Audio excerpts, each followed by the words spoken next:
Okay, let's begin with excretory products. Animals accumulate ammonia, urea, uric acid, carbon dioxide, water and ions like Na plus, K plus, Cl minus, phosphate, sulfate, either by metabolic activities or by other means like excess ingestion. What is important is आपको एक box दे देंगे और उसमें बहुत सारे compounds के नाम लिखेंगे, आयंस के नाम लिखेंगे, and you will have to tell इसमें से कितने एनिमल्स अक्यूमुलेट करते हैं, ठीक है, by means of ingestion or metabolic activities. So we have to mark ammonia, urea, uric acid, carbon dioxide, water, ions जैसे कि Na plus, K plus, Cl minus, phosphate and sulfate. ठीक है, ये हमको याद रहेगा. Na plus, K plus, Cl minus, phosphate and sulfate, ये तो हम मार्क कर ही सकते हैं, बट ये Cl minus, phosphate and sulfate are the important ones. Okay, these substances have to be removed totally or partially. You will learn mechanisms of elimination of these substances. Common nitrogen waste भी पढ़ेंगे. Ammonia, urea, uric acid, major form of nitrogen waste excreted by animals. Ammonia most toxic है, large amount of water चाहिए elimination के लिए. Uric acid least है, सबसे कम पानी चाहिए. The process of excreting ammonia, ammonotalism. Bony fishes, aquatic amphibians and aquatic insects are monotelic. Please remember this. मैंने याद कैसे रखा था कि bony is छोटा and cartilaginous is बड़ा. So bony will go to the बड़ा वाला term which is fresh water. ठीक है, which means ammonia. सब बड़े बड़े वर्ड्स. और जो कार्टिलेजिनस है वो जाएगा टू छोटा वाला वर्ड विच इज़ मरीन. ठीक है, विच इज़ यूरिया. समझ आई बात? मतलब यार देखो, हम ना पेपर में बैठ के सोच भी सकते हैं, बस इतना याद अगर हम रख लें, बोनी है फ्रेश वाटर, कार्टिलेजिनस है मरीन, तो फिर तुम सोच सकते हो फ्रेश वाटर में ज़्यादा पानी है तो तुम ज़्यादा अच्छी तरह उसको निकाल पाओगे, तो अमोनिया रखोगे यहाँ पे सॉल्ट ज़्यादा है, तो you will have to put out at least less toxic form, so you can take out urea. But see, याद रखो पेपर में इतना टाइम हमें वेस्ट नहीं करना ना हर चीज़ में. So leave that time for physics and add it up here. Okay. Process of excreting ammonia metabolism है. कौन कौन कर रहा है? बोनी फिश अमोनिया एक्सक्रीट कर रहे हैं, एक्वेटिक एम्फीबियन कर रहे हैं, because we know they are fresh water ones, correct. तो फिर वो पानी में अमोनिया ही तो दे देंगे. एक्वेटिक इंसेक्ट्स कर रहे हैं, ठीक है. But if you see insects, normal terrestrial insects, वो यूरिकोटेलिक हैं. ओके, अमोनिया रेडिली सॉल्युबल है, जनरली सीट होता है by diffusion across body surface और थ्रू द गिल सर्फेसिस. क्योंकि वो रेडिली सॉल्युबल है इसीलिए वो एक्सक्रीट होता है by diffusion across the gill surface और body surface as ammonium ions. Kidneys do not play a significant role. Terrestrial adaptation में यूरिया यूरिक एसिड आए, मैमल्स यूरिया करते हैं, मरीन फिशेज यूरिया करती हैं. Ammonia produce metabolism converted into urea in the liver of these animals, release into blood which is filtered and excreted by the kidneys. Some amount of urea may be retained in the kidney matrix to maintain the desired osmolarity. Now important point, reptile है, bird है, land snail है और insect है, ये कर रहे हैं uric acid. Reptile, birds, land snail and insects, ठीक है, in the form of pellet और pastes with minimum loss of water and uricotelic. A survey of animal kingdom represents a variety of. In most of the invertebrates, these structures are simple tubular forms, whereas vertebrates have complex tubular organs, जैसे कि kidneys. Some of these structures are mentioned here. Now, very important point ये वाला protonephridia flame cells वाला बहुत important है, क्योंकि बहुत सारी चीज़ों के लिए लिखा हुआ है, ठीक है. खुद से देखो, प्रोटोनेफ्रीडिया, ठीक है, या जो हमारे फ्लेम सेल्स हैं कहाँ कहाँ प्रेजेंट है. सबसे पहले you go for platyhelminth, you go for some annelids, you go for cephalochordates and you go rotifers. अब देखो, platyhelminthes flame cells are exclusive in platyhelminthes flatworms, rotifers, some annelids and the cephalochordate amphioxus. Protonephridia primarily concerned with अच्छा, सेफेलोकॉर्डेट मतलब ब्रेंकियोस्टोमा यानी कि amphioxus या फिर lancelet. Okay, now osmoregulation nephridia. अच्छा, protonephridia का मेन काम एक्सक्रीशन नहीं है, इनका मेन काम ऑस्मो रेगुलेशन है. Nephridia tubular excretory structures of earthworm and other animals. Nephridia help to remove nitrogen base and maintain a fluid ionic balance. इसके दोनों काम है. मैल्फिगन ट्यूब्यूल्स कॉकरोच के हैं, मोस्ट इंसेक्ट्स के हैं, ठीक है. Malpighian tubule help in removal of nitrogen base, osmoregulation दोनों हैं इसके काम. एंटेनरी ग्रीन ग्लैंड्स प्रॉन के होते हैं, ठीक है, crustaceans like prawn. This is arthropod, ठीक है. Okay, human excretory system. In human excretory system consists of pair of kidneys, one pair of ureters. ठीक है, अगर उसने लिख दिया pair of kidneys and उसके बाद लिखा comma ureters primary bladder, this becomes false. You need to say that it is one pair of ureters present or urinary bladder or urethra. Kidney reddish brown है, bean shaped है, situated between the 12th thoracic and 3rd lumbar vertebra, close to the dorsal inner wall of the abdominal cavity. Each kidney 10 से 12 in length centimetres. ठीक है, 5 से 7 in width and 2 से 3 in thickness. ठीक है, okay. अच्छा, go to testis and tell me what is the length, what is the width. Go to ovaries and tell me the length. Now see, ovaries में length है 2 से 4 centimetre, यहाँ पे है 2 से 3 सेंटीमीटर, यहाँ पे लेंथ है 4 से 5 और विड्थ है 2 से 3, which is the same as in here. ठीक है. अच्छा, also go to fallopian tubes, वहाँ पे 10 से 12 सेंटीमीटर है, which is the same as the length of kidneys. ठीक है. And also go to frog and tell me how many vasa efferentia are present. 10 to 12 are present, same as the length in kidneys. Okay, average weight of 120 से 170 ग्राम है. 120 से 150 गलत है, 120 से 170 ही बोलना पड़ेगा आपको. ठीक है, वो भी ग्राम देख लेना, ना कि मिलीग्राम, ना कि किलोग्राम. किलोग्राम तो नहीं होगा, मिलीग्राम में ही देखना. ठीक है, वो नहीं होना चाहिए, ग्राम होना चाहिए. Towards the centre of the inner, okay, very important point, concave surface of the kidney. ठीक है, टुवर्ड्स द इनर. ये क्या बना, दिस इज़ अ कॉनकेव ना, ये कॉनकेव नहीं होता. दिख रहा है सबको ये कॉनकेव पोर्शन यहाँ पे ऐसे. दिस इज अ कॉनकेव, तो towards the inner concave portion of the kidney present is the hilum, a notch. ठीक है, is a notch called hilum through which ureters. अच्छा, वेरी इंपॉर्टेंट पॉइंट, यहाँ पे लिखा है यूरेटर्स एंटर और लिखा है ब्लड वेसल्स एंटर और लिखा है नर्व्स एंटर.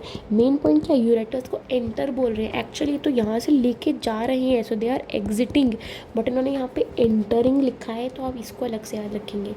अच्छा, inner to the hilum is renal pelvis. It is a broad funnel shaped space called the renal pelvis with projections called calyces.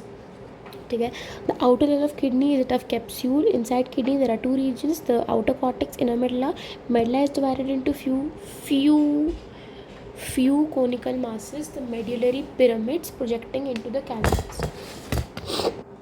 So medulla is divided into few conical masses, medullary pyramids projecting into the calyces.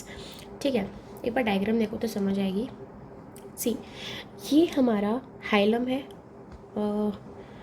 यहाँ पे इन्होंने वो नहीं दे रखी है शायद इसकी labelling hilum की, but anyways we know this is the hilum.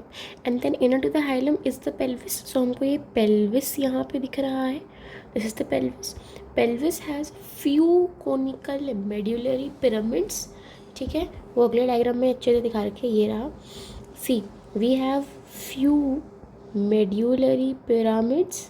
ठीक है, सो हमारा आया रीनल पेल्विस यहाँ पे. Then we have medullary pyramid projecting into calyces, यहाँ पे लिखा है.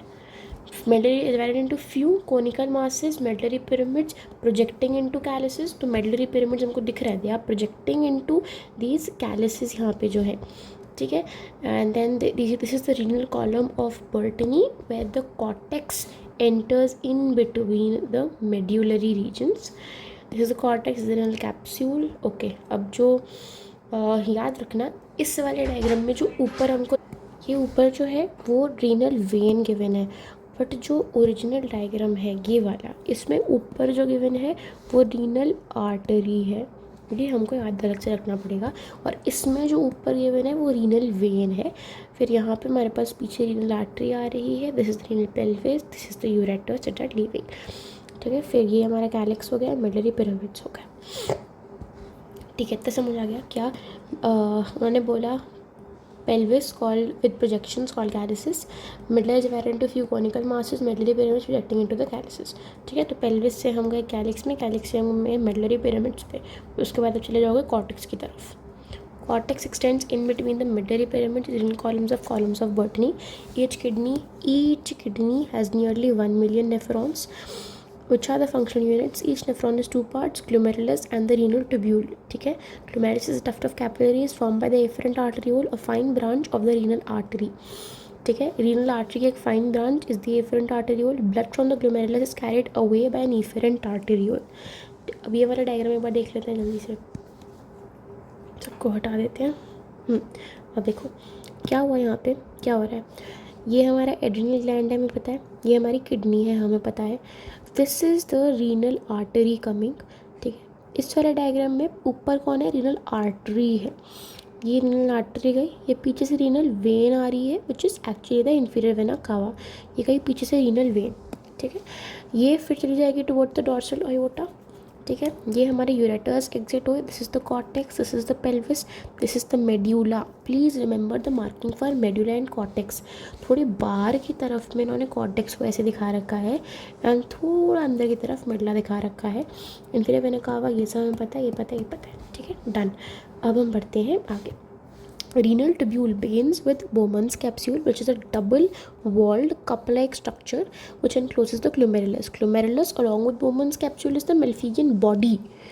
ठीक है, Malpighian body या फिर renal corpuscle. Malpighian tubule क्या है, जो कॉकरोच का हमारा वो है, कॉकरोच, हाँ कॉकरोच। ठीक है, इसका जो सिस्टम है ना वो है Malpighian tubule. And most insects, of course. Malpighian body is a different thing, which is the glomerulus plus the Bowman's capsule or the renal corpuscle. ठीक है, the tubule continues further to form a highly coiled network proximal convoluted tubule. efferent arteriole आया, चला गया efferent arteriole, उसने बनाया vasa recta हमारा, अभी देखेंगे वो। ये देखो मार्किंग भी है vasa recta की। ये हमारी कलेक्टिंग डक्ट है यहाँ पे, ये हमारा DCT है यहाँ पे, ये ग्लोमेरुलस ये हमें दिख रहा है। फिर ये आया बोमन्स कैप्सूल, बोमन्स कैप्सूल ने बनाया प्रॉक्सिमल कॉन्वोल्यूटेड ट्यूब्यूल। ये गए हम डिसेंडिंग लिम्ब ऑफ लूपा फेनले पे, ये गए हम असेंडिंग लूप ऑफ लूपा फेनले पे, ये हमारी वासा रेक्टा। ठीक है, let's move forward. A hairpin shaped Henle's loop is the next part, which has a descending and ascending limb. Ascending limb continues to another highly coiled tubular region called the DCT. DCTs have many nephrons open into a straight tube collecting duct, many of which converge and open into the renal pelvis through the medullary pyramids in the calyces. ठीक है, ये हमारा efferent arteriole है, efferent चला गया, Bowman's capsule में glomerulus present था, उसके बाद it leads to the proximal convoluted tubule. The Malpighian corpuscle, PCT and DCT of the nephrons are situated in the cortical region of the kidney, whereas the loop of Henle dips into the medulla. In majority of nephrons, the loop of Henle is too short, which is the cortical nephrons, extends a little into the medulla. Such nephrons are called cortical nephrons. In some of the nephrons, loop of Henle बहुत लंबा है, run करता है deep into the medulla. These nephrons are called JN nephrons, juxtamedullary nephrons. The efferent arteriole emerging from the glomerulus forms a fine capillary network around the renal tubule called the peritubular capillary network, PTCN. A minute vessel of this network runs parallel to loop of Henle, forming a U-shaped vasa recta. Minute vessel of this network बहुत बड़ा है, उसका एक part है वासा रेक्टा। ठीक है, सो you can not say that PTCN is absent in cortical nephrons, Vasa रेक्टा is nearly absent. ठीक है, हाईली रिड्यूस्ड और simply absent in cortical nephrons. ठीक है, urine formation 3 main process, ultra filtration किया मैंने। ठीक है, अल्ट्रा फिल्ट्रेशन किया, रीअब्जॉर्प्शन किया, सिक्रीशन किया। ठीक है, first step is the filtration of blood carried out by the glomerulus and is called glomerular filtration. On an average 1100 से 1200 ml ऑफ ब्लड फिल्टर होता है बाय द किडनीज पर minute, विच constitutes रफली 1/5 the blood pumped out bye, very important point, each ventricle. 70 ml भी each ventricle ने किया था stroke volume. Cardiac output भी 5 लीटर ईच वेंट्रिकल का ही है, ईच वेंट्रिकल का। ठीक है, एंड यहाँ पे भी ये 1/5 of blood pumped out by each ventricle ही है।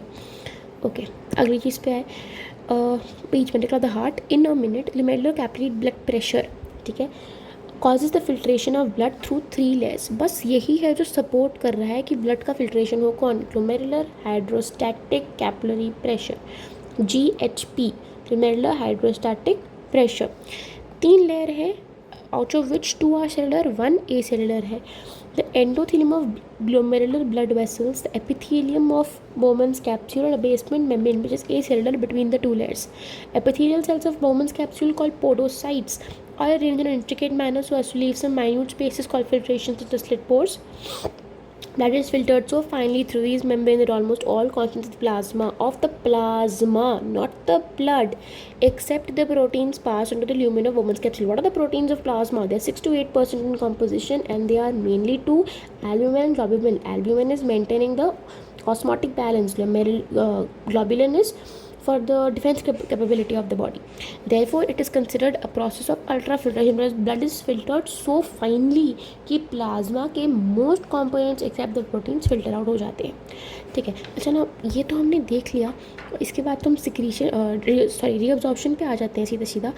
But before we do that I need to discuss with you कुछ GHP, BCOP, मतलब ऐसे कुछ टर्म्स हैं वो. पर एक मिनट हम देख लेना जल्दी से, बिकॉज इसकी ना मैंने कुछ क्वेश्चन देखे थे एंड आई फाउंड देम कि ठीक है, मतलब लॉजिकली नीट पूछ भी सकता है, ऐसा नहीं है कि NCERT में नहीं है तो नहीं पूछ.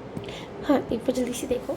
जो ग्लोमेरुलर हाइड्रोस्टैटिक प्रेशर है, the blood pressure inside the glomerular capillaries है, ये पुश करता है फ्लूइड को और स्मॉल सॉल्यूट्स को ब्लड के बाहर, यानी कि किसके अंदर, जो बोमन्स कैप्सूल है उसके अंदर. बोलता है कि भाई तू जा, तू देख, अगर तू एफरेंट आर्ट्रियोल में जाएगा तो तेरा जो प्रेशर है वो कम हो जाएगा, तो वो तेरे लिए अच्छा ही होगा. एफरेंट का डायमीटर थोड़ा सा बड़ा होता है और एफरेंट आर्ट्रियोल का थोड़ा सा छोटा होता है, तो बोलते हैं यहाँ जाकर तेरा प्रेशर बढ़ जाएगा, इससे जो तू यहाँ चले जा. ये उसको GHP बोलता है. 55 to 60 होता है ये. उसके बाद जो एफरेंट आर्टरियोल है, ठीक है, it is much wider than the efferent जो मैंने बोला. This creates a structural bottleneck that builds up high pressure. It is the primary driving force that makes filtration possible. फिर आता है BCOP, ब्लड क्लॉटिंग. ये बोलता है कि जो हमारे प्रोटीन्स हैं, एल्ब्यूमिन, ग्लोबुलिन, ये बोलता है कि नहीं, हमें नहीं जाना. ठीक है, इसमें लिखा हुआ है blood clotting osmotic pressure. Osmotic pressure है जो लार्ज प्रोटीन्स ने और जो ब्लड में फंसी हुई थी उन्होंने बोला. It pools fluid back into the glomerular capillaries. ठीक है, it is this much and water naturally move towards area with has. इसके मतलब नहीं है, प्लाज्मा प्रोटीन्स बहुत बड़े हैं इसलिए वो कैपिलरी में ही रह जाते हैं और इसलिए बोलते हैं कि भाई तुम ऊपर आओ वापस आ जाओ. तो दिस इज़ अपोजिंग. ठीक, अब हम गए कैप्सूलर हाइड्रोस्टैटिक प्रेशर पे. तो the physical pressure exerted by the fluid that is already present in the Bowman's capsule, the force that pushes fluid back into the glomerular capillaries, 15 mmHg के बराबर है. The capsule is confined space with a narrow exit leading to the renal tubule. The existing fluid creates a small amount of back pressure कि वो बोलता है कि भाई मत आ यहाँ पे कोई फ़ायदा नहीं है. ठीक है, repossess the filtration pressure. Okay, अब नेट फिल्ट्रेशन प्रेशर कितना हो जाता है? फिर ये हो जाता है 10 mmHg के बराबर. बेसिकली हमें करना है कि जो फ्लूइड जा रहा है, यहाँ देखो, जो फ्लूइड हमारा जा रहा है विच इज़ द BCP, उसको बोल रहा है GHP उसको बोल रहा है कि भाई तू जा. BCOP बोल रहा है नहीं मत जा. और जो कैप्सूल हाइड्रोस्टैटिक प्रेशर है वो बोल रहा है कि भाई मत आ. This was how much, this was how much and this was how much. बताओ, ये होता है 55 mmHg, ये होता है 30 mmHg और ये होता है 15 mmHg. तो टोटल कितना अपोजिशन हुआ? 45 का हुआ. तो 10 mmHg becomes the net filtration pressure. ये बोल रहा है, ये इतना 10 mmHg बोलता है कि भाई go from the glomerulus into the Bowman's capsule. ठीक है, let's come back where we were here. ठीक है, amount of filtrate formed by the kidneys per minute is the GFR. So filtrate formed by the kidneys per minute is GFR, which is 125 ml per minute or 180 liters per day. So if I tell you to find out the ratio of the filtrate formed by the kidneys per day to the amount of urine excreted, which is 1.5 liter, this comes out to be 120:1. ठीक है, ये भी याद रखो. अच्छा, ये बात समझ आ गई ना कि देखो फिल्टर कितना हुआ? 1100 से 1200 ml फिल्टर हुआ. 1100 से 1200 ml फिल्टर पर मिनट एंड उसमें से फिल्ट्रेट कितना फॉर्म हुआ? 125 ml पर मिनट फॉर्म हुआ. ठीक है, यानी 180 liters पर डे फॉर्म हुआ. Kidneys of built in mechanism for the regulation of GFR, juxtamedullary apparatus. JGA form होता है at the region of meeting of the afferent arteriole and the DCT. ठीक है, the special synthetic region formal cellular modification, the DCT and the afferent arteriole, the location of their contact. Fallen GFR activates the G cells to release renin, which can stimulate the glomerular blood flow and thereby bring back the GFR to normal. A comparison of the volume of the filtrate formed per day 1 liters per that of urine release, which is 1.5 liters, suggests that nearly 99% of the filtrate has to be reabsorbed by the renal tubule. So please remember, 99% of the filtrate has to be reabsorbed, but the ratio of these two is 120:1. These are two different things. ठीक है, okay.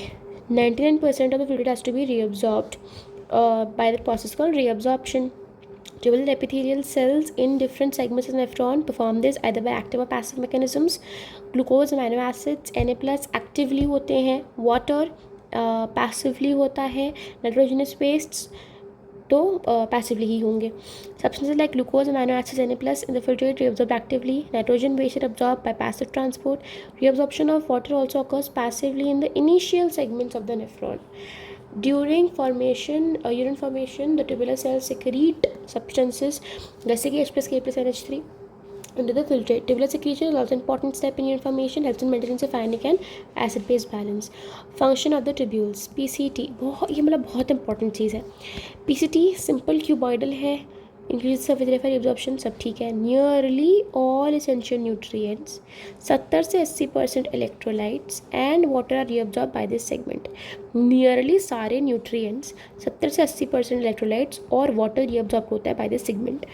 PCT also helps to maintain the pH and the ionic balance of the body fluid by selective secretion of H+ and NH3 into the filtrate and by absorption of HCO3-. इनको secrete किया और इसको absorb किया.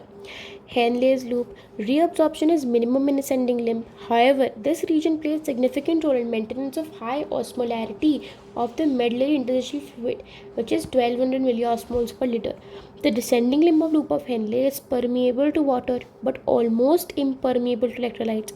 This concentrates the filtrate as it moves down, and then the ascending limb, which is permeable only to electrolytes and not to water, decreases the osmolarity. ठीक है. Now DCT, conditional reabsorption हो रहा है Na+ का, conditional reabsorption हो रहा है water का. DCT is also capable of reabsorption of HCO3-. वहाँ हुआ था अब्जॉर्प्शन और reabsorption of HCO3-. Selective secretion of all three H+, K+ and NH3 to maintain the pH and the sodium potassium balance in the blood. ठीक है, please remember this point. क्या conditional reabsorption होता है of Na+ and water. ठीक है, इसको तो मैं राइट से ही लिख देती हूँ, बल्कि conditional reabsorption of Na+ and water. आगे बढ़े अब हम यहाँ पे. Collecting duct. This long duct extends from the cortex of the kidneys to the inner part of the medulla. Large amounts of water by taking in small amounts of urea. ठीक है, from this region to produce a concentrated urine. This segment allows passage of small amounts of urea into the medullary interstitium to keep up the osmolarity. It also plays a role in the maintenance of pH and ionic balance of blood by the selective secretion of H+ and K+. ठीक है, तो जो PCT थी उसने selective secretion किया of H+ and NH3 and reabsorb किया HCO3-. DCT ने selective secretion किया of H+, K+, NH3 and reabsorb किया HCO3-. यहाँ अब्जॉर्ब हुआ. फिर हम आए, अच्छा, it also conditionally reabsorbs Na+ and water. Collecting duct पे आए. ठीक है, ये लार्ज अमाउंट्स ऑफ वाटर को कंजर्व कर पा रहा है, स्मॉल अमाउंट्स ऑफ यूरिया को रख रहा है, and it is secreting H+ and K+. ठीक है. Now mechanism of concentration of filtrate पर आने से पहले हम एक बार देख लेते हैं वाला सुंदर डायग्राम. देखो, सबसे पहले हमने दिखा रखा है यहाँ पे PCT को. ठीक है, हम अब्जॉर्ब कर रहे हैं HCO3- दिख रहा है. ठीक है, सेलेक्टिव सिक्रीशन ऑफ H+ और NH3 हो रहा है. ठीक है, एंड 70 से 80% इलेक्ट्रोलाइट्स रीअब्जॉर्ब हो जाते हैं. वाटर लार्ज अमाउंट्स में रीअब्जॉर्ब होता है passively, and nutrients glucose amino acids actively reabsorb हो रहे हैं. करेक्ट है. ठीक है, अब हम चलते हैं deciding limb of loop of Henle पे. वाटर रीअब्जॉर्ब हो रहा है खूब सारा. ठीक है। इसमें जो मेजर पोर्शन होता है it's thin segment, this is the thick segment. Thick segment Na+Cl-, ठीक है, इन सबको रीअब्जॉर्ब कर रहा है। तो दिखा दिया हमने, ठीक है। ओके, अगली चीज़ पे गए अब हम। फिर आया हमारे पास DCT। DCT has conditional reabsorption of Na+ and water. It reabsorbs HCO3- and it selectively secretes H+, K+ and NH3 also, वो यहाँ नहीं दिखाया है। Then you go to the collecting duct which is here. Now you can see how we differentiate between these two. यहाँ पे nutrients extra given होगा एक, ठीक है, यहाँ पे NH3 सिक्रीट हो रहा होगा और K+ बाहर निकल रहा होगा, एंड यहाँ पे NH3 का कुछ नहीं गिवन है, एंड K+ यहाँ पे रीअब्जॉर्ब हो रहा है, सॉरी सिक्रीट हो रहा है इन द DCT। यह collected duct urea and water दिखा रहे होंगे, यहाँ पे वाटर रीअब्जॉर्ब कर रहे हैं, यूरिया रीअब्जॉर्ब कर रहे हैं into the thin segment of ascending limb of loop of Henle, ठीक है। वाटर पैसिवली, NaCl भी पैसिवली ही हो रहा होगा ना, वी आर जस्ट रीअब्जॉर्बिंग। अच्छा ठीक है, अब हम बढ़ते हैं mechanism of concentration of filtrate पे। Mammals have the ability to produce a concentrated urine. The Henle's loop and the vasa recta play a significant role in this. Flow of filtrate in the two limbs of Henle's loop is in opposite direction, thus forms a countercurrent. Flow of blood to the two limbs of vasa recta is also in countercurrent. This is a MCQ question. Proximity between the Henle's loop and vasa recta as well as the countercurrent in them helps in maintaining an increased osmolarity towards the inner medullary interstitium. This gradient is mainly caused by, very important point, NaCl और urea ये gradient cause करा पा रहे हैं, ठीक है। NaCl is transported by the ascending limb which is exchanged with the descending limb of vasa recta. NaCl is returned to the interstitium by the ascending portion of vasa recta. Similarly, small amounts of urea enter the thin segments of ascending limb of loop of Henle, पता है हमें, which is transported back to the interstitium by the collecting tubule. The above described transport of substances facilitated by the special arrangement of Henle's loop and vasa recta is the countercurrent mechanism. ये इसने Na+Cl- को लिया, ये Henle's loop यहाँ पे given है, ठीक है, और यहाँ पे वासा रेक्टा है, इसने Na+Cl- को वापस लिया, ये ले लिया वासा रेक्टा ने अपने पास, और फिर वासा रेक्टा ने कहीं यहाँ पे जाके इसको यहाँ छोड़ दिया, ठीक है। ओके, देख रहे हो इसको, Na+Cl- यहाँ से वो छोड़ रहा है, यहाँ से वो ले रहा है, यहाँ से वाटर रीअब्जॉर्ब हो रहा है, यहाँ से Na+Cl- रीअब्जॉर्ब हो रहा है, यहाँ पे वाटर रीअब्जॉर्ब होता जा रहा है, ठीक है। हाँ, ये सब कर लेंगे अब हम। ये अच्छा, ये इंपॉर्टेंट है थोड़ा सा, क्या ये वाला एफरेंट और ये वाला इफरेंट है, और काम की बात मैंने ऐसे क्यों बोला, क्योंकि हम जो डायग्राम पढ़ते हैं ना उसमें एफरेंट ऐसे और फिर इफरेंट ऐसे जा रहा है, देखो यहाँ पे, इसको देखो, एफरेंट फिर इफरेंट है ना, और यहाँ पे देखो अलग है ना, यहाँ पे ये एफरेंट है, ये इफरेंट है, याद कैसे रखोगे, यही तो फॉर्म कर रहा है PTCN, तो ये PTCN के पास होगा थोड़ा, ठीक है। आगे बढ़ गए। Presence of such interstitial gradient helps in an easy passage of water from collecting tubule, therefore concentrating the urine. Human kidneys can produce nearly 4 times concentrated urine than the initial filtrate formed. Function of kidneys efficiently monitored and regulated by hormonal feedback mechanisms involving hypothalamus, JG, and to a certain extent the heart. Also receptors in the body are activated by changes in the blood volume, body fluid volume, and the ionic concentration. Excessive loss of fluid from the body can activate these receptors, which stimulate the hypothalamus to release ADH or vasopressin from the neurohypophysis. It stimulates the hypothalamus to release, लिखा है यहाँ पे, from the neurohypophysis. ADH facilitates water reabsorption from latter parts of the tubule. ठीक है, ADH facilitates करता है water reabsorption from the latter parts of the tubule, thereby preventing diuresis. Increase in body fluid volume, constriction of these osmoreceptors, suppress ADH to complete the feedback. ADH can also affect kidney function by vasoconstrictory effects. This causes increase in blood pressure and the blood volume also. And increase in blood pressure can increase the GFR and the glomerular blood flow. JGA plays a complex regulatory role.